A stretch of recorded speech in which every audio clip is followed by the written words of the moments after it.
दोस्तों, इस सत्र में हम एक नई सर्वसमीका देखेंगे।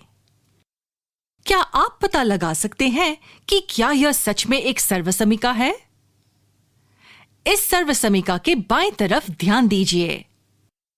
इसे सरल बनाने के लिए हमें कोष्ठक को खोलने की आवश्यकता है और गुणा करने के बाद हमें यह व्यंजक मिलता है। लेकिन यह हमारी सर्वसमीका के दाहिने तरफ की तरह नहीं दिखता है। तो हम यह कैसे प्राप्त करते हैं? यदि हम इन दो मध्य पदों को देखें तो हम देख सकते हैं कि इन दोनों में चर x है। हम उस x को आम ले सकते हैं और इसे इस तरह लिख सकते हैं। और अब हम देख सकते हैं कि यह सर्वसमीका के दाहिने हाथ के समान है। तो इसका मतलब है कि यह एक सर्वसमीका है। अब इस सर्वसमीका को साबित करने के लिए एक और तरीका देखते हैं। उसके लिए हम इस आयत को लेंगे और इसे 4 भागों में इस तरह से विभाजित करेंगे। अब मान लें कि हमें इस आयत का क्षेत्रफल ज्ञात करना है। हम यह कैसे कर सकते हैं?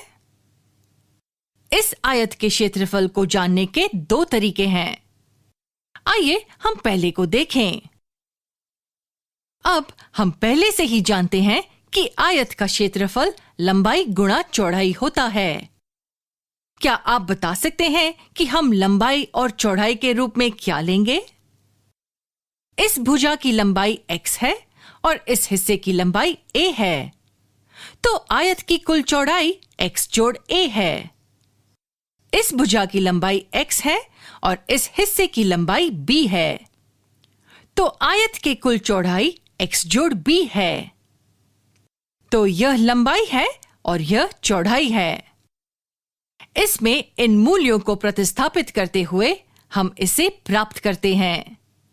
अब हम इस आयत का क्षेत्रफल ज्ञात करने का दूसरा तरीका देखते हैं। जैसा कि हम देख सकते हैं, यह आयत 4 भागों से बना है। तो इस आयत का क्षेत्रफल इन 4 भागों के क्षेत्रफलों के योग के बराबर होगा।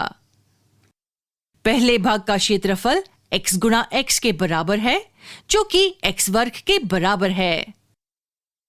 इसी प्रकार दूसरे भाग का क्षेत्रफल a गुणा x होगा, तीसरे भाग का क्षेत्रफल b गुणा x होगा और चौथे भाग का क्षेत्रफल a गुणा b होगा।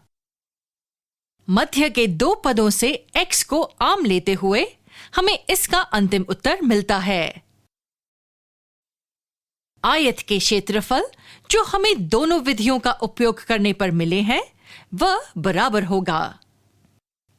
जैसा कि आप देख सकते हैं, यह वही सर्वसमीका है जो हमने पहले देखी थी।